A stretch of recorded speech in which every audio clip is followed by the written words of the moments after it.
Hi, this is Phil, and I'm here to tell you all about the Capes and Lunatics Patreon. Get early access to all of our interviews, including the monthly Chichester chats with writer and comic book legend D.G. Chichester, new episodes of classic Capes and Lunatics shows, including The Quantum Zone, This, That, or the Third, and many, many more specials, all completely uncensored. Access starts for $3 a month, full video when you pledge $5 a month. Check out the link in our show notes, or go to patreon.com/CapesandLunatics. Hope to see you there. Hi, this is Mark Wade, and you're listening to the Capes and Lunatics Podcast. In brightest day, in blackest nights, no evil shall escape my sight. that those who worship evil's might. beware my power. GreenLantern's light. Hello and welcome back to Sector 2814, the Green Lantern Podcast. I am Phil. Joining me, as always, Master of the Core, it is. I am Will. Hey, everyone. And of course, since we're doing a special, we have a special guest. It is my co-host from Marvel Tales and my once a month We Are the Night, the Batman podcast when Lil Hellfire takes their little vacations. It is. Hello, it's Justin the Owl coming in from the Starheart.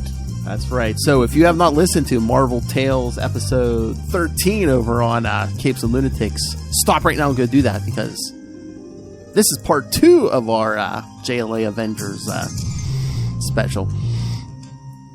Did you like that, Justin? I said when Lil takes her little vacation. Yeah. Vacation. I like that. Yeah. Well, I don't think I can mimic on camera the other vacation she takes. Young men. How should I put this? Rumpy pumpy.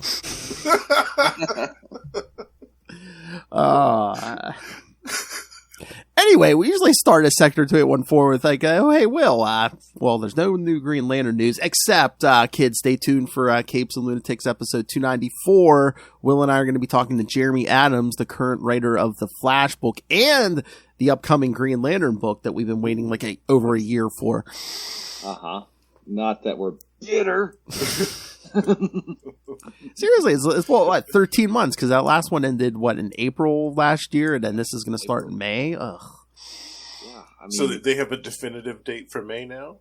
I think so. Yeah. It's been solicited. The writer's Jeremy Adams. The artist is, I'm probably going to butcher it. It's XER. Is it Harmonica? I can't. The art looks cool. I don't know how to pronounce the name, so I'm not even going to try to butcher it. But yeah, it should be coming out in May, and then it will have a John Stewart backup story by Philip Kennedy Johnson as the writer, and I'm not sure who the artist is on that book, or on that part of the book. But that will then spin out into a John Stewart limited series, I believe, later this year. Fantastic. Is that right, Phil? Yeah, I think so. Yeah, because it was weird. Because at first they were going to do the Hal Jordan series and a John Stewart series, and then all of a sudden John Stewart became the backup in the Hal Jordan book, and that's going to spin off into a miniseries. So yeah, and we were going to have a different. Hal Jordan originally the writer was going to be what's her first name? Tamaki. But yeah, we were gonna have a female writer for Hal Jordan, which I found kind of interesting. But yeah, then plans changed for some reason. So yeah, wow, who knows? But now we're gonna get someone I am very much looking forward to see. I mean, I was also looking forward to seeing. Is it Rachel Tamaki? No, it was. Oh, I should remember this because she was writing Detective Comics for a while. Yeah. I mean, I was looking forward to seeing her take on Hal very much, but. With Jeremy Adams, we've got someone who's written an episode of the greatest animated series ever produced in the history of mankind. That would be the Green Lantern animated series, of course. I'm sure you're not going to ask him about that. And having someone on that has that level of familiarity with the character and has written the character in another medium and feels like. Has demonstrated an understanding of the core and the mythology of the Green Lantern Corps and everything.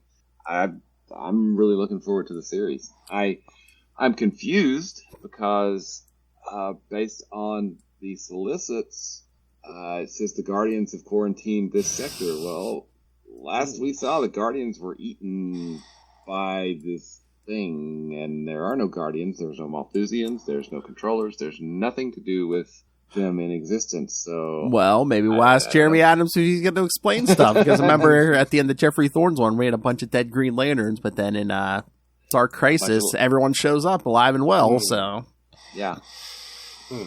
And and if I feel like the question that we should ask is not what is the explanation, but will it be addressed? Yes. Or no? Yeah. That's because it's weird. It's like they've completely ignored the continuity of that series. I could see him addressing it because he is the writer on the Flash book. I've been enjoying his he's been doing Wally West in the Flash book, and I've been enjoying that whole run. I mean, they're taking him off that book kicking and screaming because in a few months when Flash gets to 800 and then reboots to a new number 1, of course, no, he's done with 800, and he's gone on record publicly to say, yeah, it wasn't my choice. Yeah. I mean, maybe DC just feels, it's always like you're rebooting to a number 1, you got to have a new writer, but yeah, that's strange, very strange. It's a shame though, especially if they enjoy the book and it shows. Yeah, work. he says he goes. I enjoyed my time with Wally West and his family. He's like, that's like a quote. He's like, I don't want to, Yeah, that's too bad. I don't like that. Mm-hmm. I'm sure they'd be like, oh hey, maybe it's sales or something, but. Again, I enjoy the book. It's got good art. They're in the middle of a big storyline right now, the 1 Minute War, with all like basically the whole Flash family, like every speedster's in there. And I mean, they're doing it like twice a month for this story arc, so I don't think that book can't be doing that bad if they're doing it twice a month. Mm-hmm. Modern comics. Well, that's what me and Lilith were saying the other day. It's like. We're talking like Peter David, Mark Gruenwald. Remember when they had like 10-year runs on a book? You would never get that in modern comics. Now, even the number 1 guy is not getting 10 years on a book. Or even 5 years on a book. Exactly, yeah. The book doesn't even last 10 years. There'll be like reboot, 3 or 4 different runs of it in 5 years. Mm-hmm. The only one I can think of when they rebooted and kept the writer was like Chip Zdarsky's Daredevil. Like he did a series of Daredevil, then they stopped at Devil's Reign, and then they came back with a new number 1, and it was so weird. Everyone was so cruel. We're like, wait a minute, every time anyone reboots Marvel, DC, it's usually a new writer, but they kept the same writer, so why the hell would you reboot the numbering, Yeah. Sales. Yeah, sales, of course, yeah. People love their number 1s. Yeah. And the variant covers, gotta have those. Oh yeah, Well, that's what we always say. It's like the 90s. We had all those foil covers and gatefold, all the trick covers. Hologram. Now it's just 20 variants for especially if it's a number 1. Yeah, the 50-to-1 retailer incentives. Oh yeah, the 100-to-1s and all that. Yeah. There are people who buy like all the variant covers. Like I know my store, my guy tells me, it's like he has at least one customer. If it's a book the guy likes, he'll buy like every variant cover for like certain ones. Wow. Sure. Yeah. I don't know about every issue, but maybe like every number 1 or something. But yeah. Mm-hmm. I mean, that gets nuts when you look at a book like Dark Knight 3. It had like 80 variants, didn't it? Oh. I mean, it was insane. I mean, and you could pick and choose your artist, but I mean, it was like, ugh. Mm-hmm. Yeah, what was that one we were talking about, Phil? The Avengers one. The U.S. Avengers. Yeah, so yeah, we all talked about that. Every state, 50 different covers, 1 for every state. It's like, wow, 50 different. Yeah. I bought one, and I bet you can guess which one it was, Phil. You live in Arkansas, but I bet you bought the Wisconsin one for Quasar. That's right. Yeah. I'm trying to remember. I think that's the one I bought too. Absolutely. Kept him for Wisconsin. Nice. I mean, at least that made sense in the comics. He was from Wisconsin, but there's some that made no sense at all. I mean, I guess because they had no character to put there, but it's funny. The world of comics. Mm-hmm. All right. So should we jump back into JLA Avengers? Yeah. Like we said, there's a lot more. There's many more memorable moments here. So. Yes. All right, let me pull up the synopsis. So yes, kids, if you haven't listened to part 1, go check it out on Marvel Tales episode 13. Sorry, I'm on the wrong page. But so, yes, we're gonna pick up with issue 3, which has an awesome cover, by the way. Oh, just everyone on the cover. Oh yeah, but I mean, issue 4 just epic. If that don't say it all, it's just one figure, Superman holding Captain America's shield and Thor's hammer. All right, so yes. So last time, yes, the Grandmaster, after Krona went nuts, the Grandmaster kind of trapped him between these two Earths. The result is a brief multiverse, with Doctor Doom being imprisoned in the Source Wall and Brainiac's ship laying defeated before the Avengers' Hydro Base. Now you know now you know crap has hit the fan. Hydro Base? Exactly. Hydro Base. Hawkeye is briefly a member of the League before Hawkeye is briefly a member of the League before chronal distortions bring back Barry Allen as the Flash and Hal Jordan as Green Lantern. With reality convulsing, Superman and Captain America briefly fight as both start remembering their past selves. Their associates attempt to calm them, but after a luau scene aboard the JLA satellite in a brief meeting at Hydro Base, separated by continuous chronal and universal blasts, none actually remembers the full truth. They are not helped by the fact that the blasts keep changing their uniforms and rosters. A particularly vicious blast hits Hydro Base and the two teams are scattered. Vision and Aquaman fight a set of Krona's minions in a destroyed, snowing metropolis before Hal Jordan as Green Lantern, Iron Man, Wonder Woman, Thor, and Captain America intervene.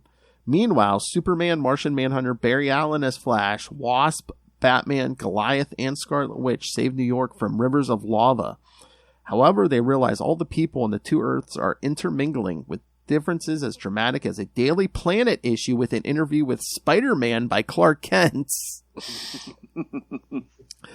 The two teams converge at opposite sides of an energy wall separating Earth 616's New York City from the blasted metropolis. Superman and Iron Man go to the stratosphere to see what's happening, as the Scarlet Witch and Green Lantern assault Krona's energy form, hoping to defeat him. Beyond Earth's atmosphere, Superman and Iron Man see how the two Earths are being forced together by two immense hands. Superman also notes how places like Philadelphia and Gotham are wildly appearing and merging senselessly. Well, it is Gotham. It is going to be senseless.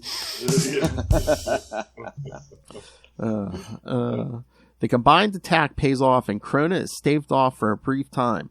The Avengers prepare to take the fight to Krona and are joined by the League shortly after.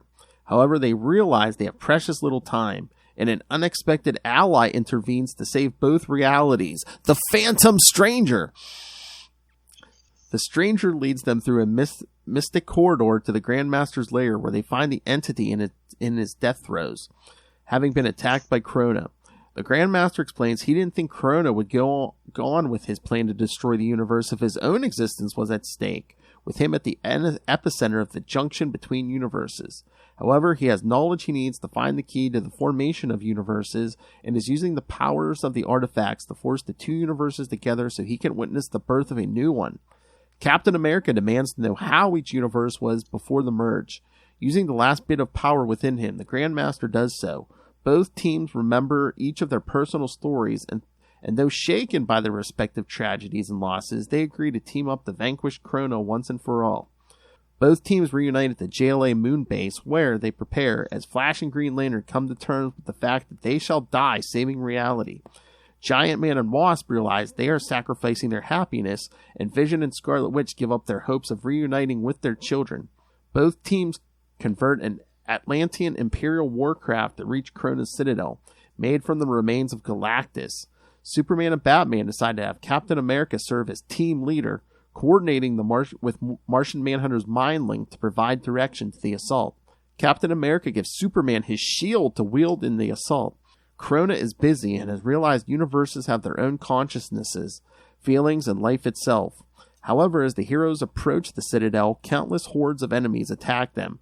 Cobra agents, moloids, parademons, AIM assault troops, and many, many more foot soldiers appear, totally brainwashed by Krona. Another chronal wave hits, changing the teams again.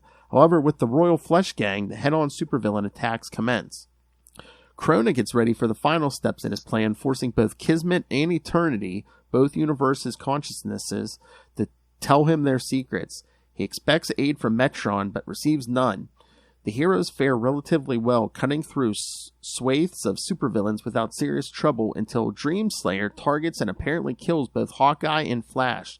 Green Lantern is forcibly aged into Parallax and into the Spectre, fading away with a final missile salvo as Kal Rayner appears, remembering nothing beyond the fight for the cube. An all-out battle royal erupts to reach Krona's main control center, with countless heroes and villains appearing, fighting both to destroy and defend the base's defensive lines. Captain America is attacked by Prometheus. Fighting with Batman's uploaded skills. Severing the mind link, multiple chronal waves hit the main attackers, forcing them to change into several different incarnations of their own selves. As Captain America defeats Prometheus, Aquaman neutralizes the entire force under Atuma's command using his powers, as Superman reaches the final defense lines. Attacked simultaneously by the radioactive man wielding kryptonite energy and Solar using red sun energy, he is almost defeated until the Vision, heavily damaged, uses the remainder of his battery's solar charge to repower Superman. Superman then defeats them both and reaches the final defense line, which is too heavily armored even for him to destroy. Thor, while being pinned down by several androids, throws his hammer at Superman so he can destroy the wall. Infused with the divine energies, Superman destroys the wall and reveals Krona behind. However, at the other side, Krona responds with a massive blast that knocks all heroes down. Gloating about having won and about how he devoted only a fraction of his mind to deal with them, he is distracted at his feet by a whizzing sound. It is Flash, having survived Dreamslayer's blast. With Krona distracted, Hawkeye, also having survived, fires his last TNT arrow into Krona's machinery, blasting it moments before he got his answers. Krona is sucked by the resulting dimensional vortex as reality starts to heal. The League and the Avengers return to their normal rosters and uniforms. The Twin Earths are separated by the Spectre, and both teams return to their own Earth with Flash and Thor's help. Both teams excuse themselves for their behavior on each other's Earths. In the end, Krona is turned into a cosmic egg from which a universe would be born in 1 trillion years. The two universes return to normal with everything that Krona destroyed being recreated as well. Yes, this would have consequences for the antimatter universe as seen in further Justice League Adventures. However, this all turns out to have been a bet between the resurrected Grandmaster and Metron. 1 trillion years. I think that's the next time we're going to see a Marvel DC team up crossover. Nice. You might be right. All right, so let's go over these. So many thoughts. Again, that is a man you don't have. That's the thing you don't want to see coming at you. A man with Superman's strength wielding Captain America's indestructible shield. And Thor's hammer. And Thor's hammer, but I mean, just, I mean, you can tell Superman was enjoying that. He's like, man, I can bash this as hard as I can. It's not going to break. And it was nice that Superman wasn't able to pick it back up again, because the hammer, yeah. It's like, my dad's kind of a stern guy, but he even recognizes that there are extenuating circumstances, which I think was a good way to slightly retcon, because a lot of people had picked up Thor's hammer at that point. Yeah. I think it worked awesome in the movie, but I never liked the fact that Cap could pick up Thor's hammer in the comics, because I know it happened once, right? Yeah, so, yeah. But I like it in the movie because it works. In the comics, I don't think it works, so that's just me, though. Well, it's kind of a plot point, too, because at that point, Steve Rogers was the captain. He was wearing that black costume. And, Thor comes back to Earth, and he's like, Iron Man and the Captain America are disagreeing. Cap's been fired. And he's just like, is this the same man I know? But then when he sees Steve Rogers pick up that hammer, he's like, okay. And then, Steve. I don't know why I doubted him. Yeah, Tony Stark's in the wrong. I don't even know what's going on, but I know Tony Stark's in the wrong. But yeah, oh, go ahead. Go ahead. No, sorry. No, I was going to say, as we were saying, the issue starts with Dr. Doom and the Source Wall. And the Source Wall. I love that. Yeah. The Source Wall is one of my favorite concepts in DC, the whole cosmic DC scope of things. I love that. There's this weird barrier at the edge of the known universe. And it's made up of all of these colossal, gargantuan beings that have tried to do all of these things and failed miserably. I think even Darkseid's dad is on that wall. Mm-hmm. Phil and I have talked a lot about this. I've they kind of tried to merge a lot of the New Gods mythology with Green Lantern in the last series of Green Lantern by Jeffrey Thorne. Mm-hmm. And I'm one of those weirdos that I understand why Kirby's important, but I've never... his New God stuff just has never hit with me, and I'm sure it's me. But bringing those into Green Lantern just reinforced what I don't like about that when it mixes with something that I love so much, which was the Green Lantern mythology. Mm-hmm. And to even pull back, I really feel like the New Gods worked best when they were as separate as they could be from the rest of the DC universe, right? Mm-hmm. Instead of having them show up everywhere all the time.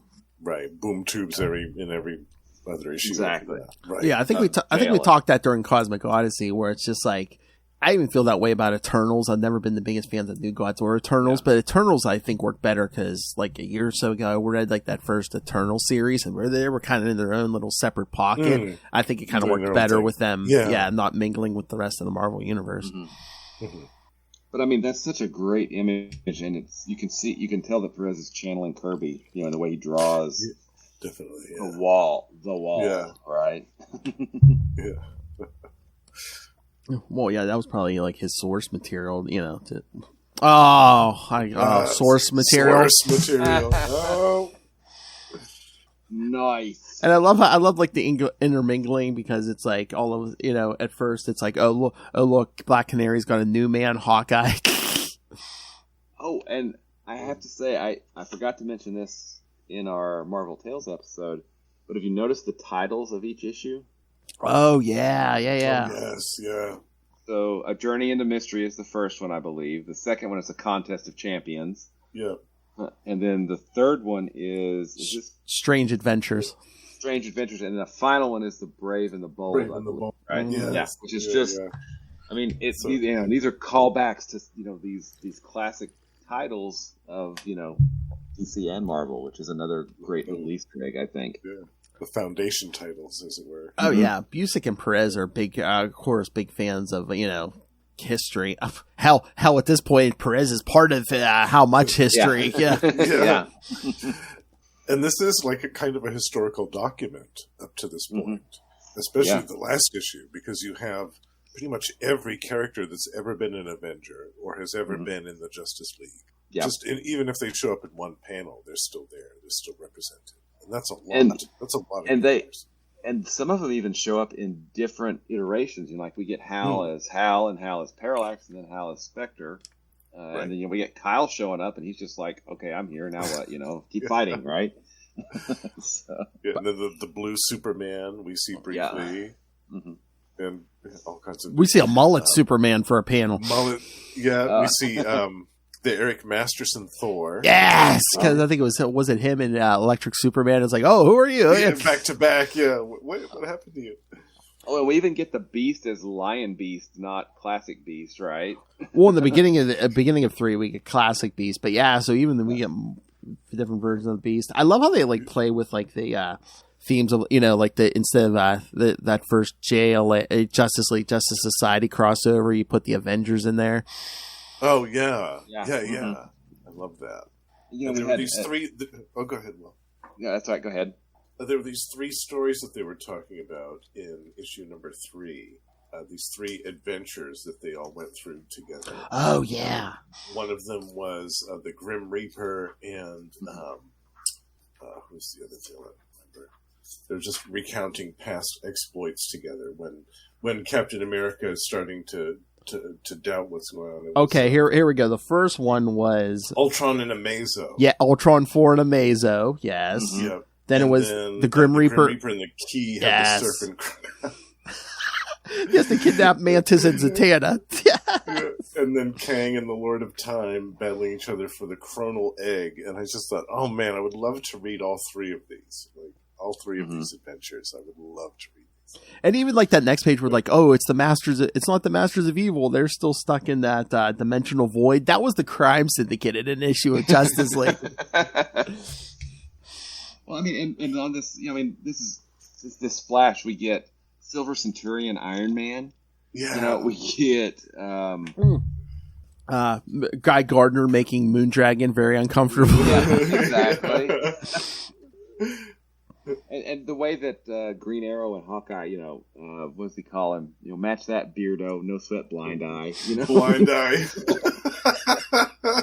But no, who's cooking during this luau? I mean, Jarvis is serving the food, but it's Rick Jones and Snapper Carr cooking the burgers. Yeah. Yes. Well, yeah, that makes sense. Yeah. But we get Hydro Base for Avengers. We also get Avengers Mansion. We get the JLA satellite, right, early on, and then so we're getting all of the meeting places, from both of the teams, because we went from the mansion to Hydro Base and back to the mansion, and then there was that weird time when they were the UN and it was Avengers Compound or Avengers whatever it was, yeah. But I mean, just look at this one page, like when Cap starts freaking out in the middle of Avengers Mansion. I mean, look on the floor. There's Booster Gold, Hellcat. You got Captain Marvel, aka Shazam, standing there, and Carol Danvers in her original costume, Ms. Marvel costume. Oh, get it? Two Captain Marvels next to each other. Get it? Yeah. There's a little. One of my favorite panels in number 4 was when I can't remember. Oh yeah. She rescues. She says, "Look out, Captain Marvel!" And Shazam and Captain Marvel are like, thanks. Oh, I love that so much. Anytime they refer to Shazam as Captain Marvel, it makes me happy. Oh, and actually, we get to see Avengers Compound in the back as a picture just after Cap goes nuts.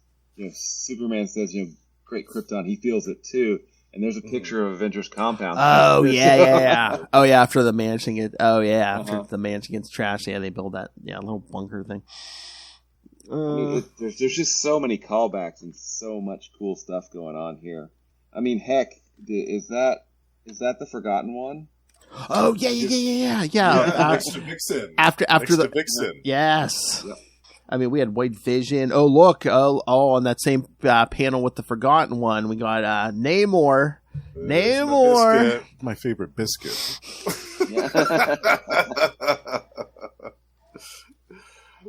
But no, like, if you're such one of my favorites, Dr. Light. Second Dr. Light. But I mean, if you're a huge fan like the three of us are of both universes, I mean, this just blows your mind. It's just like, it's a feast. It's really every page is the visuals and just it's like, oh yeah, remember when Amazo and Ultron 4 teamed up? It's like, wow. I want to read that.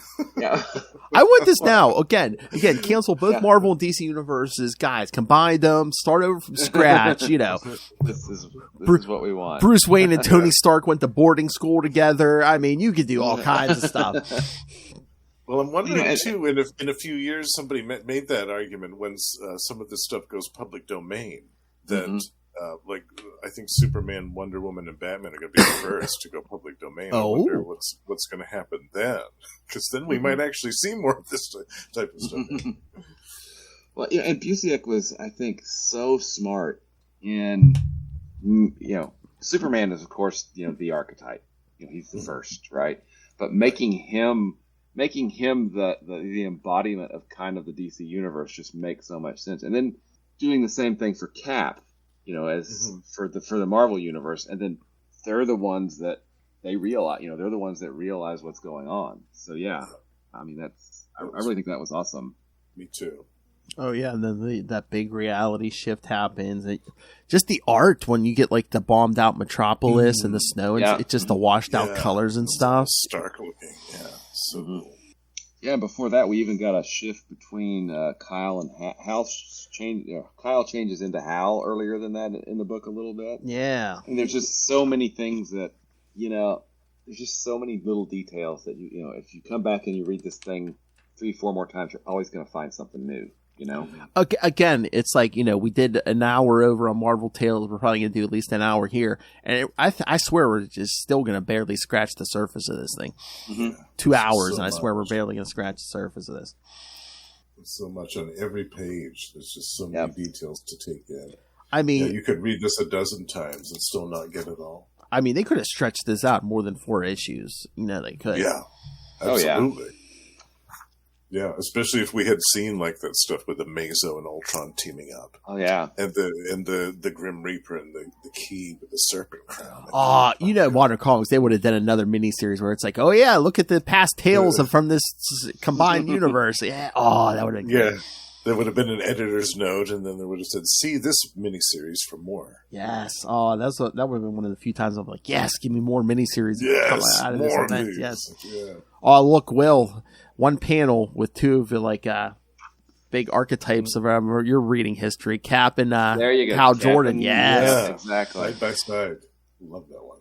Well, there's just so much here, and we get so many different versions of so many different characters too. I mean, we saw Yellow Jacket back in the first two issues. Now he's Goliath, right? Goliath. I'm sure he's been Giant Man before, so we're getting so many different iterations. It's just, I mean, if I remember correctly, and please correct me if I don't, the Amalgam Earth is actually an Earth in the DC multiverse, but it's also has an Earth number in the Marvel universe too. I think you're Is that right? I think you're right. I think so. I think so. I mean, I know that's not Avengers JLA, but it's at least topical, right? Right? Yeah. It's related. Yeah, for sure. I mean, it's kind of when the first time they fought, but yeah, it's. I don't think they were. Oh wait. That's another one I was hoping that they would go back one day and revisit the Amalgam stuff and do another issue of some of the ones that had the one shots. Do another one. Oh, wait a minute. And a couple of new ones, yeah. That Amalgam Earth, it's saying it has like 4 aliases. Earth 9602, Earth 962, Earth 496, and Earth 1996. Wow. Okay. Nice.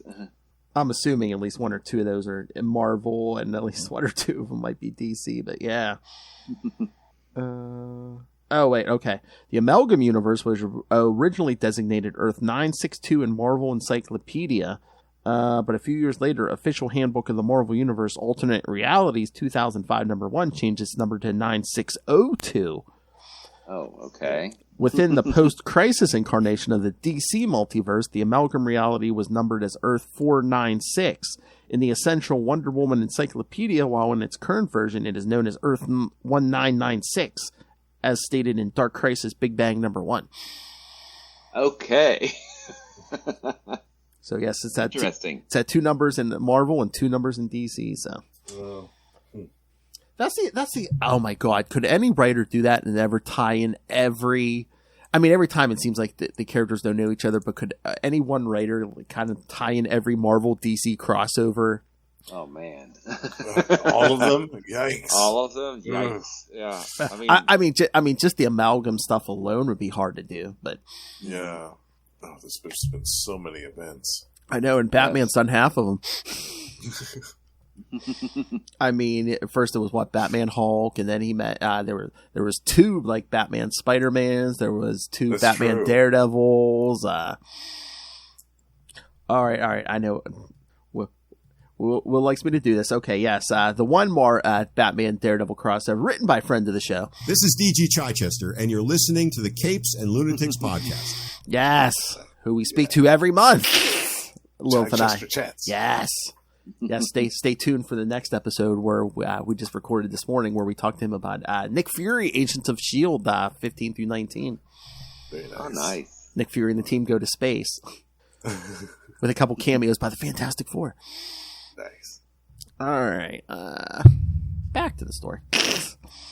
I love on the Avengers Earth here where they show, they said they're, just the general populace is popping back and forth because that one guy's like, he's like, I'm from Quark. And he's like, people are telling me my country doesn't exist.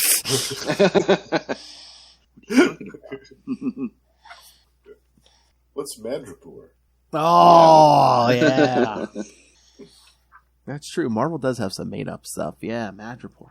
I loved the big 2-page spread of the hands forcing the 2 Earths together, and Iron Man and Superman. Oh yeah. Oh So yeah. Absolutely. Oh yeah, that thing. Yeah. Yeah. Isn't that gorgeous? I love it. And again, they probably can't do it, but there are so many like merch moments in here where you could slap any of these images on a T-shirt, a big poster, Absolutely. A poster or something. Yeah.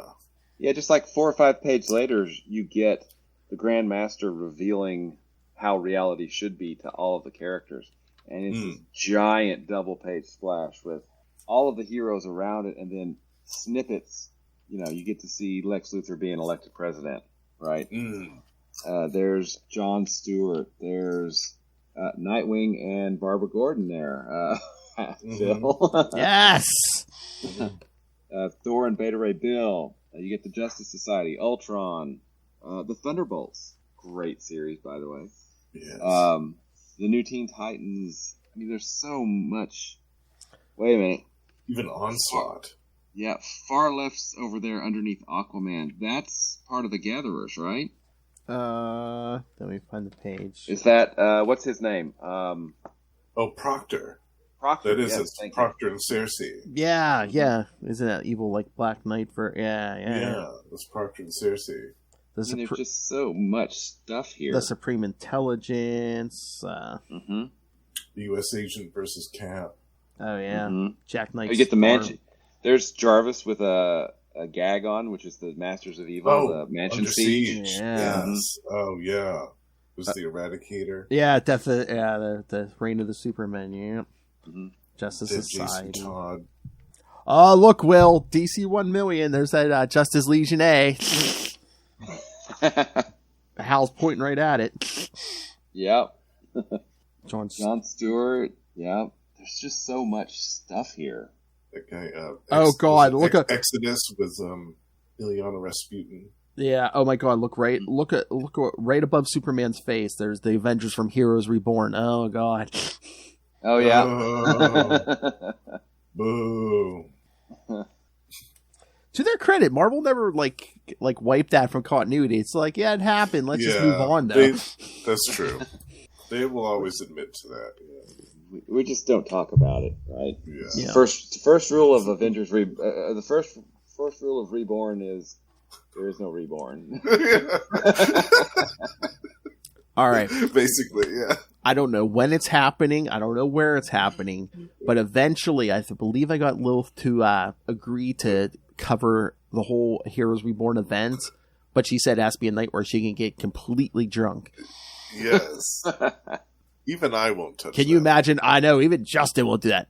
Yeah. I was going to say, can you imagine a completely off the rails little Hellfire, drunk and high, reviewing that? Oh my God, that might have to be Patreon for the language that's going to come out of her mouth. Yes, it has to be totally uncensored. Captain America's big boobies. All right. And little feet. Little feet. And pouches. Yes. Oh my God, but yeah, if you keep going, it's like, yeah, you get those, the 2 pages fall, or... Oh, yeah. You get the little panels of each one, yeah. Like the destruction. Jason Todd, Batman, and Bane. Oh, God, yeah. Just Thor, you see Thunderstrike, and... Oh, God. Yellow Jacket after he hits Jan. Oh, yeah. Captain America, he gets to see that armor era. Oh, yeah. The armor, yeah. Fighting Chance. Yeah. Yep. The end of Grunwald's run. Oh, Aquaman losing the hand, of course. Yeah. My hand. Vision, my mind. Yeah. Poor my kids. Yeah. And then Barry's death. Yeah, Barry gets to see his own death. Yeah. The first time. Yeah. And we get, of course, Hal, madness, death. And Kyle, there's a little shot of Kyle there. Yeah. Yes. Because we are always with the theme in this area. Yeah, that bastard Hal Jordan. Exactly. This was still pretty fresh after that, right? Actually, no, this was... Actually, this was about 10 years. Yeah, because we're getting closer to Green Lantern Rebirth, where he comes back. Yeah, we're only about a year out from Rebirth. Oh, year to 2 years out from Rebirth when I think this was published. Right? Was it 2000? It was 2002, 2003, or 2003, 2004. This was 2003 and 2004. So yeah, so it was even maybe less than a year. Yeah. Wow.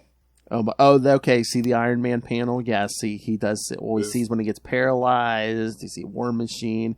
We see that demon in the bottle cover, but yes, we do see Teen Iron Man. So Iron Lad. Who is Teen Iron Man? Well, start the journey with us on Marvel Tales number 14 in April. The Crossing.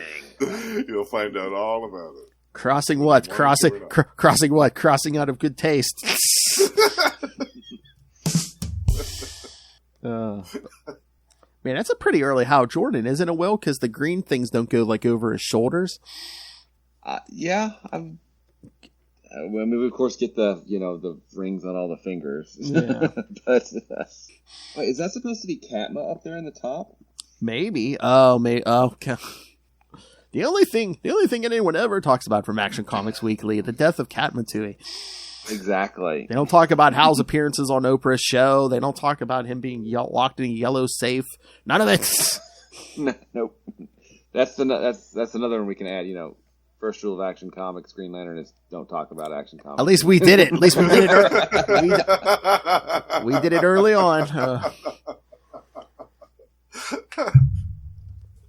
No. And I think it was like for the 50th anniversary of Action Comics. Can you imagine? 50th anniversary. Mm-hmm. Yeah. So basically, the two teams are like, oh, all this tragedy. Did we stabilize? They saw Heroes Reborn and decided, yes, we're still going to go back to the original timeline. Now that's dedication. Yep. Oh, I love it. But basically, Cap and Superman shaking hands. Yes, we fight. I love how Krona made his base from the remains of Galactus. That was pretty awesome. Yeah. Yeah. And then again, we get the 4 with that iconic cover. Classic. Oh, yeah. Oh, man. That would make a great poster, too. Mm-hmm. Again, look at that cover. What's worse than a pissed off Superman? A pissed off Superman with Thor's hammer and Cap's shield. Yeah, Yes. Yeah. Yeah. But basically, we see Krona and Metron monologuing in the beginning of 4. Yeah. Why does anyone ever trust Metron ever? Yeah, I don't know. I mean, he double crosses everyone. The good guys, the bad guys, everybody. Yeah, constantly. And oh my god, you could tell either Busiek or Perez wanted to do Spider-Man so bad because you keep getting little shots. First there was the newspaper interview, and he was in the mansion, with everyone last issue. And now we see like 2 panels of him rescuing someone from a burning building. New Warriors, Daredevil, Defenders. Oh yeah. Mm-hmm. Captain Britain, the Winter Guard, even Sabra. Yeah, Sabra. Yeah, I always love when Sabra shows up. Gyrick, also the Outsiders, Infinity Inc., and the Teen Titans, and Morgan Edge. But yeah, we see the Vision freaking out because about the loss of his children. So again, this one page here where like Wanda hugs him and stuff. I mean, that's more closure than they ever gave them, and like in the after they turned him into White Vision and everything. Yeah. It was basically like, oh yeah, I guess we're not married anymore. Vision kind of died and came back. Yeah. And then we get a nice. There were lots of moments that they glossed over, but they addressed them in this story, which is really nice. We get Barry and Hal, having a chat. Oh yeah, it's like I guess it's easy to die if you know someone's going to pick up your legacy and keep going with it and stuff. Mm-hmm. Aquaman and Thor have a nice chat a little bit. How do you trim your beard? Well, what conditioner do you use? The blood of trolls. But yeah, see, like them modifying this Atlantean craft. Everyone's working on it. You got Batman and Iron Man down there. Iron Man, too bad we have to take all the power from the guns. Batman, I don't like guns. Yeah, no guns. Batman, my favorite character. Can't remember. I couldn't remember if we did that this episode yet. So you're welcome, Ray. And then we get them, going into battle there on that 2-page spread with, Thor on one side, Superman on the other. I mean, but shouting Avengers Assemble. I love it. Yeah. But even before that, just Captain America handing Superman his shield. Basically, like, I'm going to be sitting on the command craft. I ain't going to be out there swinging, so here, take it. Mm-hmm. It's fantastic. I love it. Mm-hmm. Even the Wasp smallest, says, even Justice League lambaste. Yes. It's cute. But the big moments, the small moments, I mean, Perez makes them all look incredible. Yep. Definitely. Like we were saying before, everybody that's ever been an Avenger or a member of the Justice League shows up in this battle at some point. Yeah. And sometimes in different versions of their costume. Yeah, because like once I that mentioned before, yeah. the second Dr. Light, she's the one that intervenes between the two Captain Marvels, and she's wearing a different costume than she was a few panels before that. Yep. Yeah, because the wave hits and people just start popping in and out, or their past versions or something. I love when Captain America's like, Batman, how about you? Batman, and he just sees Batman going into the thing. He's like, well, give a shot if you need help. And again, just the moments that happen. Batman versus Batroc. Yeah. Well, and Batman is a different version of Batman at that point. Yes, you see the simple change, the costume changes. Yep. Yeah. Mm-hmm. And we get Hercules fighting Screaming Mimi, who is, of course, a Thunderbolt at this point. Yes. And who Busiek in Avengers Forever made it. She was a future Avenger. Yep. So. And then, Black Canary takes her out. Yeah. And then he's the captain now. I was gonna say even America, Steve's changing, because that suit changes, Oh, and here you go, Phil. Super mullet. Yep, at the bottom of the page. Yep. Super mullet. Yes. Oh, what was that '90s podcast title? I said, if we're gonna do a '90s Superman podcast, lightning and light. Some because between his electric powers, and I was like mullet. The electric mullet. The electric mullet, yes! That's what it was. That's a great title. All 90s Superman, yes! I love it. The electric mullet. You may be the only podcast that would cover that red and blue Superman. Hell, I would do the whole 90s. Start at 1990 and go all the way to 1999. Well, there was some great stuff in there, like all the Roger Stern stuff was fantastic. I mean, for most of that decade, Superman had like four monthly books. I mean, it was basically a weekly book. So yeah, there was a lot of good stuff. There's a lot of stuff you could cover there. Yeah, hell, the death of Superman alone.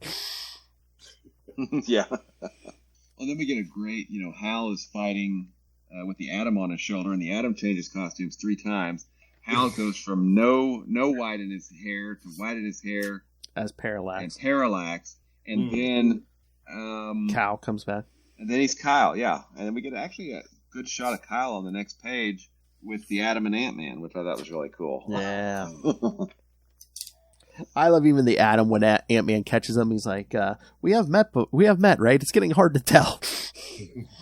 It's getting hard to tell. Yeah. Getting hard to tell. But yeah, just like glorious fight scenes, oh yeah, Superman and Graviton. Yeah. Oh yeah. And then we get Wallace West down there near ice on that next page. So that's not Wally. Yeah. That's the darker Flash. Yeah, right? the alternate version. Yeah. I love this too. You've got all these like little known characters in these 6 panels. Really quick, you've got Amazing Man in one, then you've got Magdalene, who was barely an Avenger. She was, I think, barely even with the team. I see D-Man behind Black Lightning. Crimson Fox, Justice, Sandman, who was also barely an Avenger, and then Living Lightning, like all these kind of C-listers just laying into all these guys. I love it. Okay, I know you'll listen to this later. Russell, when you... Look, in this one panel, Hawkgirl was smacking Hobgoblin with that name. Oh, yes. Yeah, Hobgoblin's in this. Yes. And we have a Quasar appearance on that same page with Magdalene and... Yeah. Oh, yeah, he's blasting... What is that robot from, I think, Legion of Superheroes, wasn't it? Or maybe the Forgotten People. I can't remember, yeah. But then that one page we were talking about, the 2 Captain Marvels. Yeah. Oh my god, because the Shazam Captain Marvel's punching Ronan the Accuser, and Marvel is hitting Black Adam. Well, and there's Jay Garrick fighting a Red Skull. It looks like on the couple pages before that with Power Girl and the Falcon and the original suit Wonder Man.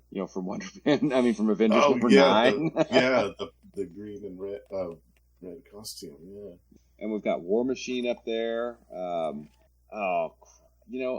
am going to embarrass myself here. But who was the character that Kurt Busiek introduced and George Perez introduced? Oh, Triathlon. Yeah. Triathlon. Thank you. Yes, to see him on the page there too.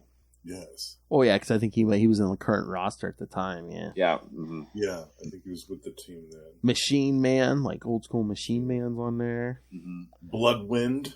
Oh yeah, that's the Martian Manhunter. Yeah. Oh, look above Machine Man. I think is that X-Ray from the UFOs fighting Captain Atom? It is, yeah. Nice. Oh, Blastars trying to blast Thor. Dr. Late blasted Doorman in the face. Oh. Great Lakes Avengers. Great Lakes Avengers. You have another panel below that. You have two versions of Ice. You have Ice and Ice Maiden. Two different people. Oh my God! Look right below Power Girl with that Stingray. Stingray, yes. Also an Avenger. Yes. Yeah. Falcon. During the Hydro Base years. That's right. Remember the crossing line, Will? Yes, we did the crossing line on the Quantum Zone, didn't we? In that third panel, you see Firestar, Fire, and is that Flamebird all fall out? Yeah. Yeah. Yeah, so it's like a fire versus ice panel because then you've got them blasting Blizzard, Killer Frost, and Captain Cold on the other side. Icicle. Yep. Nice. Oh my God! When you go to the next page with the two Captain Marvels, the panel below that, I guess the Molecule Man's like encased in like a rock face or something. They're like, oh, Cersei did that. Yeah, the first I was like, who did that? Although they're both Marvel characters, that's like, yeah, so what? Oh, hey, we get the Hyperion down there that the Martian Manhunters kicked his butt. Oh yeah, but because it goes from Hulk, and then who's that character in the middle? Because it goes from Hulk to that other character to Rocket Red. I can't remember that guy. Who was that? Do you know, Will? I can't remember. The one with the beak. Yeah, I should know that, but I can't remember. Was that a DC one? I think that's a DC. Yeah. Will, was that the one? Remember when we were doing Guy Gardner? There was like maybe on the other side of Justice League 100 when they had like that spaceship or whatever. Wasn't there some alien guy, or was that him? Maybe. Yeah, maybe that was. I don't know. That's been a long time. I know. If that is them, man, they're pulling deep. Oh, who's that? She was a member because she's Shi'ar. Deathcry. Deathcry, thank you. Yep. The purple, yeah, Deathcry. Then we see Batman has taken down Batroc the Leaper, but then a bunch of villains show up, and then but then Black Panther shows up to lend a hand, plus Huntress and Black Widow. Widow, yeah. And then that's when Prometheus tries to ambush Captain America. I'm Prometheus. I've just uploaded Batman's fighting skills. That'll be more than enough to defeat you. And Steve just like, oh. Yeah, you think so? Let's find out. Oh, so like I said, that's just the giant fight scenes in this. Who's that? Sandman's Crescent. Oh, Sandman. He's stomping Scorpion. Yeah. It looks like. Yeah. That's when Superman turns into Electric Superman. His Captain America's shield disappears. Like what? Well, that's the Constrictor, and who's the other? Is that the Constrictor? I think that's Is that Major Disaster at his feet there? Major Disaster, yeah, or from what was that? The substitute Justice League or something, or Justice League Antarctica. That's what it was. Yeah. That's what it was. Oh my God! But then Captain America smacking Prometheus with that photon shield. Yeah. He's still got his light shield. Neural chafe, hypnotic lights, pre-programmed skills. Try fighting the Workmock, mister. That'll teach you focus. Basically, like, yeah, come on, I fought Nazis. Come on, super Nazis. Come on. I love how they keep. Yeah, and I love how they keep changing the Wasp's costume because they always changed anyway. Yes. Every panel she's wearing something different, which completely tracks. That tracks completely. There's Blue Devils at the bottom of that page. I mean, there's just so much cool stuff in here. Crossbones laying in the rubble. Oh my God, there's one of the member of, what was that, the Resistance from Captain America? Those guys in the yellow suits. Yes. Oh yeah. And in the bottom, there's Diana with her leather jacket. Oh, yes. 90s Wonder Woman, yes. Yeah. Everybody had leather jackets. That's right. That's the thing to do. If you change your look, you put a leather jacket on. Oh, and this is my favorite. Actually, my favorite Scarlet Witch costume is the one she had in Force Works. I love that. Oh, costume. yeah. She's got that on briefly here. I love to see that again. Oh, but then we see Kyle Rayner in his classic costume, Will. Yeah. with Iron Man, he's basically, Iron Man must help Kyle design like this huge gun. And that, am I wrong? Is that his space armor from like the 140s? And he was going at like 141, 142, where he's going up against. He was in space because Centurion. It's either that Centurion. or it has those things on the glove. It's either that or it's like the armor he had like from like 300 to like 318. Oh. That's what I thought. Might it be was like the issue 300 armor. Yeah, because just those things on the glove that screams to me. Yeah. And then we get all the Namor battle at the bottom of that page. Yes. Yeah. And another one of my favorites, Maxima. Yes. Love Maxima. Oh, Marina's there. Steel. Yep. The Beast, Plastic Man. Yes. Oh yeah. But then I love how Aquaman shuts all the Atlanteans down. That's fantastic. That's like almost like a trick, like Grant Morrison's first JLA arc when Iron Man or Aquaman shuts down one of the White Martians. He's like, yeah, I basically reached into the part of your brain you that evolved from sea life, Yep, it's still there. Oh yeah, what are these giants? But Wonder Woman takes them down. Yeah. That and a Searcher. Yeah, Surtur. Yeah. But then She-Hulk comes to help Wonder Woman. Forward then for the glory of Gaia. And then look at the next page as Grim Reaper shooting at Superman. Superman's all of a sudden holding Cap's triangle shield. Yes, the old shield. Yeah. And that's when Radioactive Man and Solar start blasting him because Radioactive Man, I would swear this wavelength of radiation was meaningless nonsense. Which I guess you would kind of assume because if it doesn't if it's not affecting anybody on Marvel Earth, it's kryptonite called. Yeah. Although with enough, Lex Luthor has showed us with enough exposure, even humans can get sick off of kryptonite. It's basically like uranium or plutonium. You staying around it long enough, it's gonna give you cancer. Radioactivity. But yeah, just as Superman's trying to pound, get through that wall, and you see Thor fighting. Was that Amazo and is that Despero? And I don't know who that big robot is, but yeah, there's someone. That's when he whips the shield or the hammer, like Superman. Yep. And we get the Lion Beast at the bottom of that next page. Yes.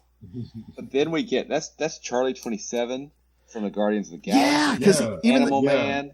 Even or a couple pages back, it was like it was a scene of a bunch of characters running the other way. But was that Martinex or whatever? Martinex? Yeah. So yeah. There was Nikki in another panel too.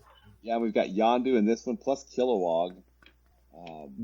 Oh yeah, there's Julia Carpenter, Spider Woman with Martinex, Orion of the New Gods. Yeah. Silverclaw. Yeah, Silverclaw, and then there was what is his name? Steve Lytle did the covers for the series. It was written by Grant Morrison. Aztec, the Ultimate Man. Oh yeah. He was in JLA for like an arc. Yeah. I thought you were going to say Triumph. I was like, oh no. No, not Triumph. And then is that's Starhawk down there in the bottom, right? Yeah, Starhawk and what, Son of Quasar? What? Nobody knows that.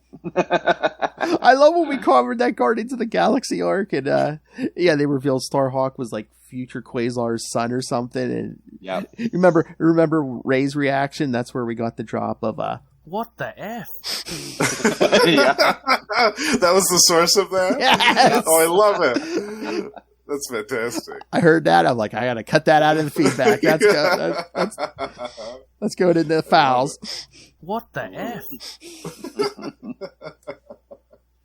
We got Animal Man, Mr. Miracle, Kilowog, Yep. Kilowog, top of the page. Yeah, Krona's basically blasting everyone away. And of course, Flash. Everyone thought they killed Flash. Flash is alive, and who saves the day? Hawkeye with the TNT arrow. Yep. Who would have thought Hawkeye and Flash save everyone? And as everything starts like dissolving back to normal. Yeah, it's like I guess Barry Allen disappears and Wally comes back. He's like, Wally, wait. He's like, wait, was Barry here? You get a great final appearance by Hal here as the Spectre. Yep. Oh yeah, because because Martian Manhunter's explaining to Captain America, it's like, that's Hal Jordan who you're just fighting with. Yeah. We get Kyle, here at the end. Yep. All in all, this is an awesome book, and I think it did a really good job of representing pretty much every era of Green Lantern. To keep it topical here, right? Yeah. I mean, basically every era of both. Both Marvel and DC. I mean, I don't know how much more you could have fit into this.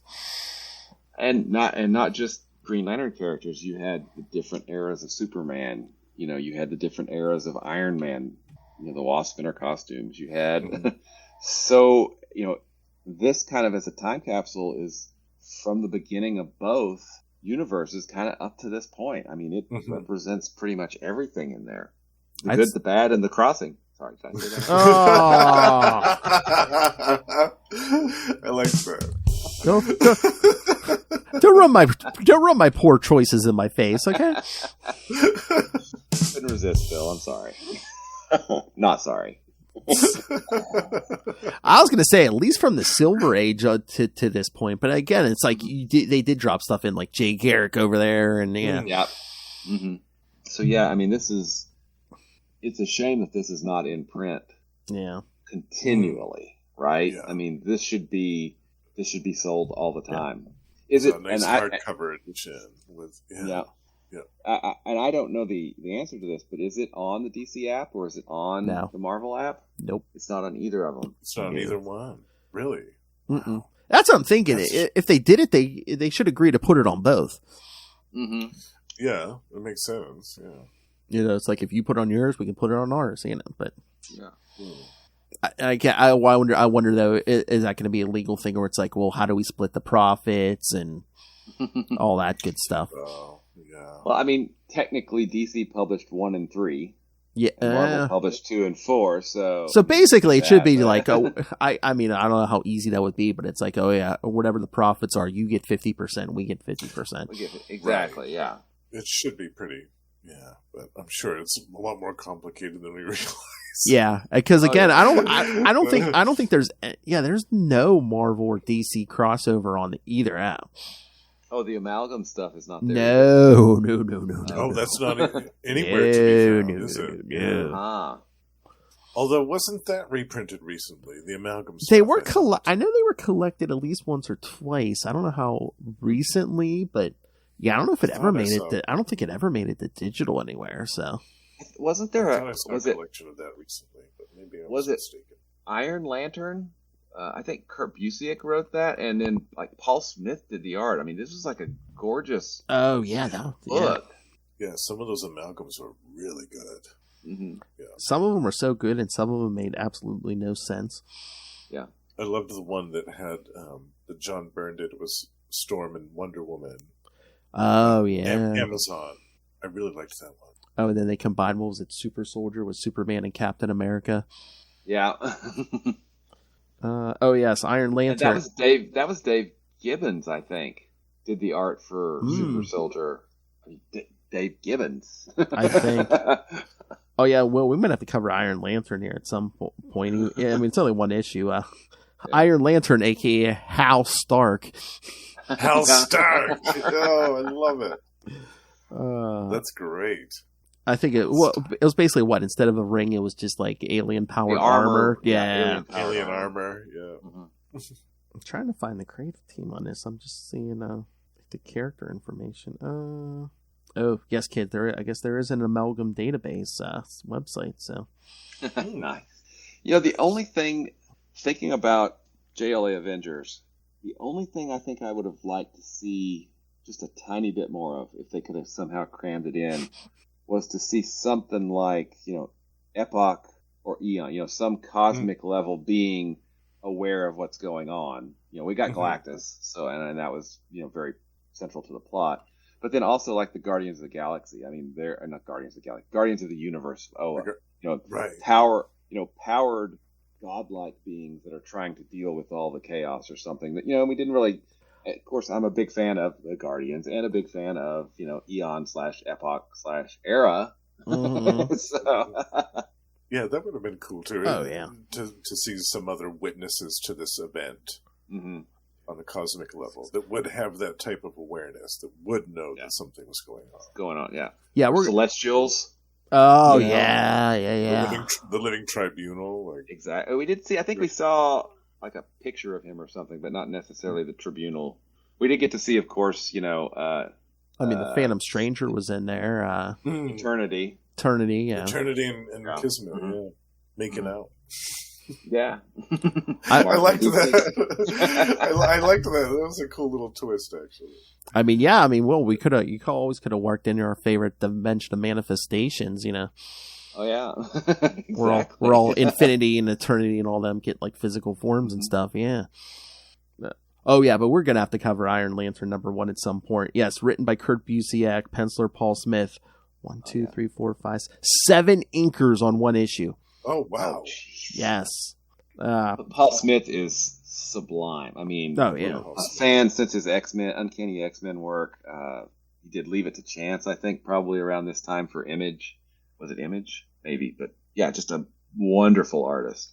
I remember he did the X-Men and Alpha Flight, I think it was. That's the 2-issue. Mm-hmm. Great I love book. that one. Yeah, I read that one so much the covers came off those. That was a big deal at the time too, because the X-Men were just starting to become the juggernaut, that they were.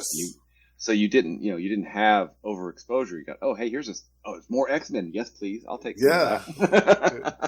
And it's the same writer? Sure, I will do that. Yeah. All right, so final thoughts on this? Should we do favorite moments from this? Because we did do favorite moments from the first two. Yes. Oh, yeah. The cover to #4 has got to be up there. I mean, it's. Oh yeah. But it's not. Is it not? Is it? Does it count as a moment? I mean, he does wield that hammer and shield at some point. So. Yeah, the moment. Yeah. There's epic moments like that, and then there's just like ridiculousness that's still awesome, like Batman versus Batroc. Yeah. And Prometheus and Cap versus Prometheus. Yeah. Yeah. I don't know And once again, the universe is saved by a guy shooting an arrow at like 0 hour. I think that was also a callback to, it was so when you had Avengers and West Coast Avengers, they would do the annual was a crossover and they played softball, right? Well, remember the one where they all died? Yes. Hawkeye cheated. Yes, with the Grandmaster. Yeah. Yeah. I love that one. Uh-huh. That was nice. Yeah. James T. Kirk did. He cheated. Yep. He just changed the variables. So is that your moment, Will, to cover 04? I don't know. That's so freaking iconic, I mean, it gets at the heart of both series because it's Superman, but then he's got Thor's hammer and Cap's shield. Yeah. And he looks like he's down for the battle, right? I mean, this is, I mean, I think if you said boil this whole series down to one image, especially if it's just one character, that's your image. Yep, exactly. Yeah. Superman carrying these two very iconic Marvel weapons. Mm-hmm. Yeah. Exactly. The Hal stuff is really good. I feel like Busiek has a really good handle on Hal because he gets some pretty good moments, especially when Barry and Hal talk. That's a good little scene too. That's a nice moment. Yeah. There's just so much goodness in here. I need a moment, but so Justin, what was your favorite moment? Well, probably the whole climactic fight at the end, because I felt like that was kind of made for us. You know what I mean? Yeah. For comic book fans that had been reading comics for years, that knew these characters, that loved these characters, and that could do basically what we just did. It's like, oh, look, there's so-and-so, and there's so-and-so, and there's this person so-and-so. And there's this person in their costume. It's kind of like when we're kids and we get our G.I. Joes and our Transformers and our He-Man figures out, and just kind of throw them all down there and just start having them go at each other. Like, this was made for us, the kids at heart that love that type of stuff. Oh yeah, and that see the magic in it and that see the appeal to it. It's basically fan fiction. It's like totally, yeah. Like that, but it's done well. Yeah, like in the Mullet Superman panel, it's like, what if Thor hit Solomon Grundy with his hammer? Yeah. And that's one of the reasons I love that fight at the end. It's just because you have all of these different little pieces of history from decades worth of continuity from these two publishers merged together in this big climactic moment, and it's done so well. It's just done so efficiently and so expertly. So do you have the compendium like I do, right, Justin? The hardcover. Yeah, I've got the trade. It's a trade. Yeah, it's a softcover trade. Yeah. Does it have the pencils from the aborted 1980s JLA Avengers? Oh no, I don't have that in here. No. So the hardcover comes in a slipcase. That's this slipcase here, and it's the hardcover. But it also comes with this, the Avengers JLA compendium. Ooh, okay. And in here, what they do is one thing I think is sort of cool, which is they reprint all the pages that Perez did for the aborted, Jim Shooter era 80s Avengers JLA crossover. Mm-hmm. And they also talk about what happened, why it fell apart and all that. That's cool. But then they do, they look at it, then when Titans did clash, they look at the Marvel DC crossovers through the years. Then they do Behind the Lines. Marvel Age has an article on what went wrong with the crossover. Then they go all 21 pages as penciled by George Perez, and then what happened next. And then they do the plot of this miniseries, look at the plot's evolution, and then they have a Who, What, Where, which is a guide to every page of every character of all 4 issues. Oh my word! Well, yeah, it was easy to do then. You didn't have all that 90. You wouldn't have had all those 90s characters in there by that point. So, no, they do it for this issue, all 4 issues of this. So, Book 1, pages 15 through 16. The extra-dimensional planet Polemarchus, its ruler Archon, the Empyrean, and his vizier all debuted in Avengers Volume 1, number 75. Oh, my word. Archon's wife, Thundra, of the Themazons, was first seen in it. So it's a bibliography of every character.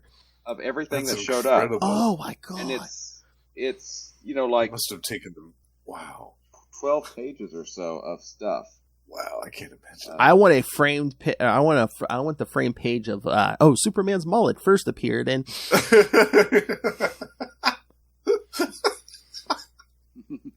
Hang on, let me look. Oh.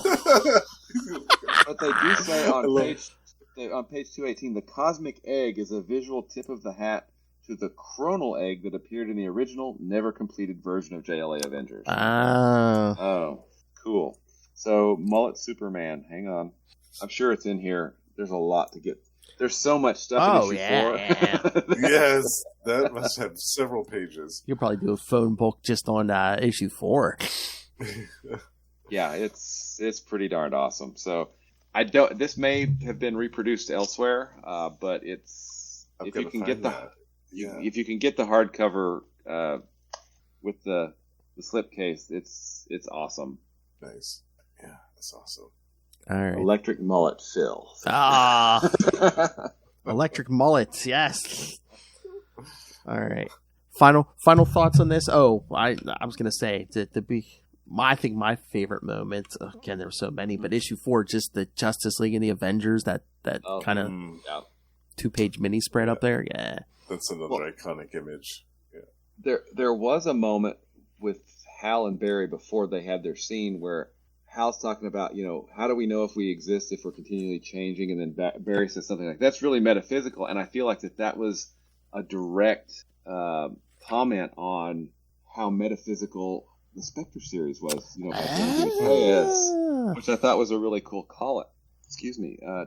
Maybe it was, maybe it wasn't, but I thought it was. And so I'm going to take that as... I'm going to make it a compliment. Yeah, I like that. Well, as we said, that J.M.D. Mateus Hal Jordan Spectre series, again, another one not collected, not on DC Universe Infinite. No. Yeah, that's not online either. Yeah, it's so strange. Have you read any of that, Justin?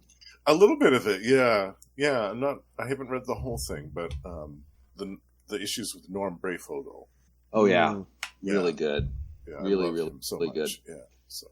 There are some really, really powerful stories, throughout the run. I think probably they're mostly concentrated in maybe the first year, because then they start doing a little bit of crossover stuff, and it ends with 27. But there's some good stories later on. But that, like the 4 through 12 or so, some really, really good stories in them. Yeah, I need to go back and reread those. It's been a while. I just actually ordered I'm determined this year to complete my collection of the Spectre series from the 80s that Doug Mensch. Oh, yeah. I've got a few more issues to get in that. But yeah, I need to go back and reread that one, the JMD Mateus one. I love that. Yeah. Mm-hmm. Then there was, after there was the John Ostrander, Tom Mandrake series after the Doug Mensch series, right? That started in like late 80s or early 90s? It was early 90s. I think it was 92. And that's actually one of my favorite series of all time. That's in my top 10. Great series. I love that so much. And to me, that's perfection. Yeah. I love that. I don't think that's been collected either, has it? There's been a couple of trade paperbacks of like the first dozen or so issues, maybe going up to 25. But that's it. And I think that some of that is online, maybe not. I can't remember. That might be on the app. I can't remember. It might be on the app. I feel like some of it, if not most of it, is of that series. So I'm trying to remember when I went looking for it. They did have a few of the Spectre series on the app. Yeah, not the JMD Mateus one, but some of the others. I think they had that early 90s one. Yeah, but that 90s one is perfection to me. I love that series so much. Well, and Ostrander and Mandrake, I mean, did some amazing work. They did the Martian Manhunter series after the Spectre, right?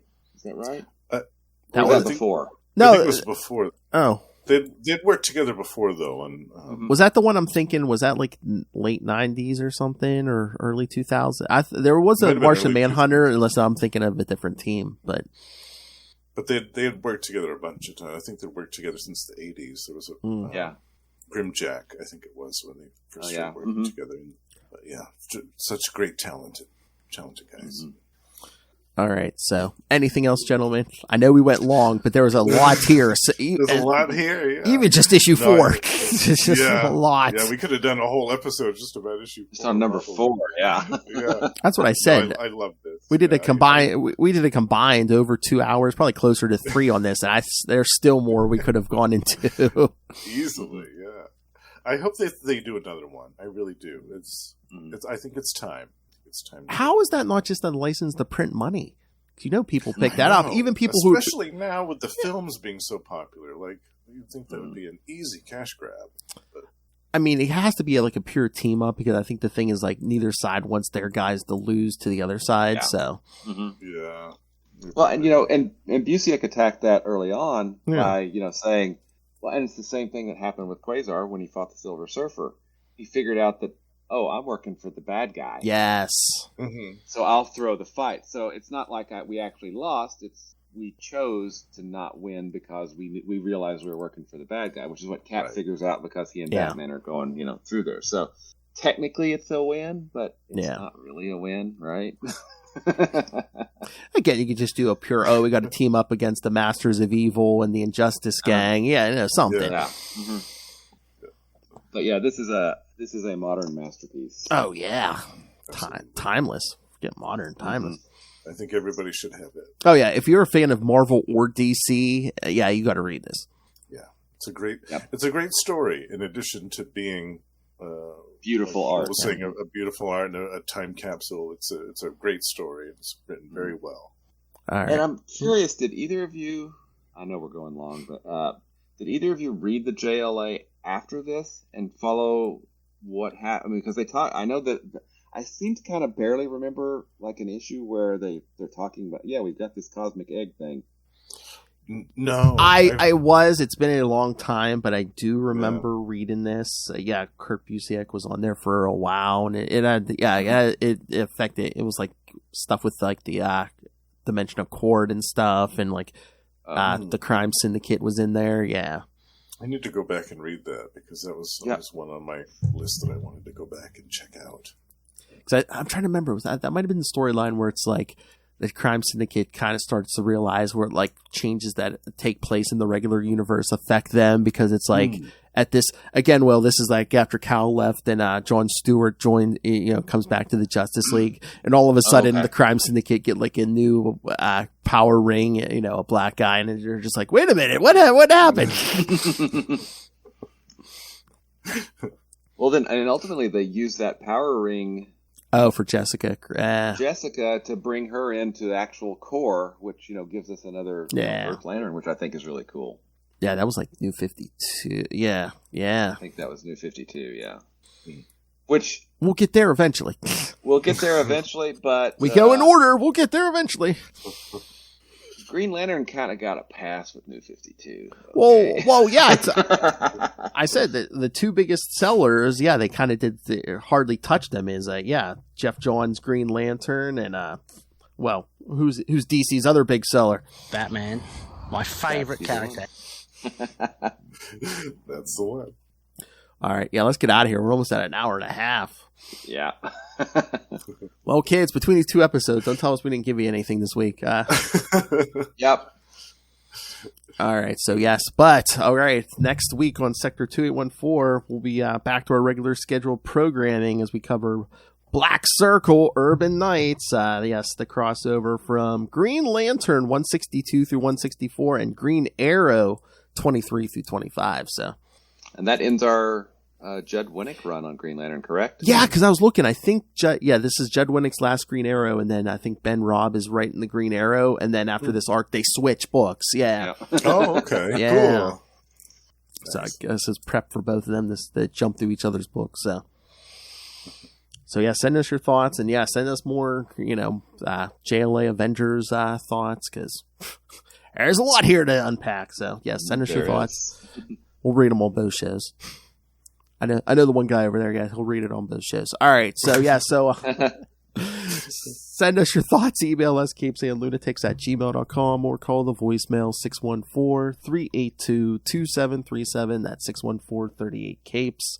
And remember, you can find everything Capes and Lunatics, episodes, social media, merch, and more at tubespace.io/CapesandLunatics Podcast Network. That's tubespace.io/CapesandLunatics Podcast Network. All right.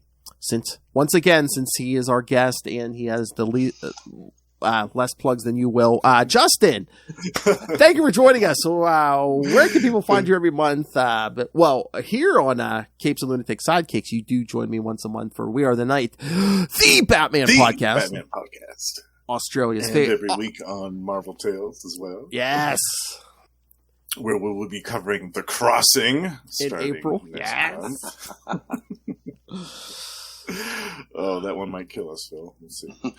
But besides that, I also co-host with my pal Russell Gamma Charge, the strongest podcast there is, where we talk about everything to do with the Hulk and She-Hulk twice a month. Also, Tomes of Evil, a comic book supervillain podcast. And last but certainly not least, Predator and Prey, a Yocha podcast, which we co-host with our pal Ray. Oh, yeah. Ray. Everyone knows. I swear, if you've listened to a podcast on planet Earth, you know Ray. He's everywhere. Cock-a-doodle-doo. I don't know if Will ever heard. Justin once told me what him and Lil Hellfire have in common. Things in common, cannabis and comics and other things starts with C.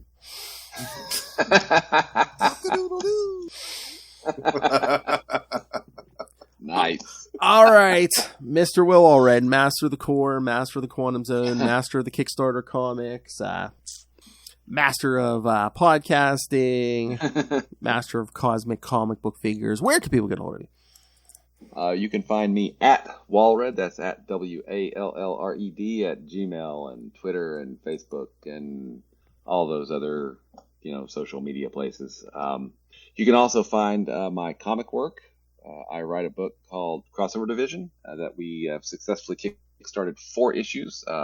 It seems to be a thing now. And we're going to do a collected edition real soon. If you want to check out Crossover Division, you can go to crossoverdivision.com. I also read a book called Diary of Night. You can check it out at diaryofnight.com.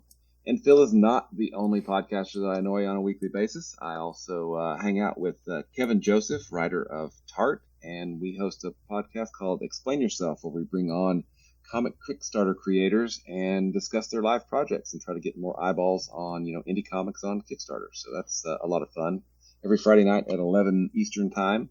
And finally, if you are here, you obviously have great taste, which means you love Quasar nearly as much as Phil and I do. And you can find out more about Quasar at the Quantum Zone, quantumzone.org. I'll put it in my navel. He goes limp in my grip. I hope it's going somewhere nice. I, of course, love Hal Jordan. I do. No. All right. Thank you for joining us. Thank you, Justin, for joining us. Thank you, Will, for joining us on Marvel Tales. Yeah, kids, watch or listen to both episodes. And yes, come back to Marvel Tales for the Crossing next episode. Come back here for the Green Lantern Green Arrow crossover next time. Don't tell them that you're doing the Crossing. They won't show up. Tell them you're doing something else. I don't know. As long as I learned with the superhero movie brackets, as long as you're not personally doing it, sometimes people derive joy from other people's pain doing it. So. And it's not like we're going to be talking it up, Will. Yeah. It'll be entertaining, that's for sure. All right, kids. Come back next time. And remember, don't get hammered. Use your friend's hammer. Good night.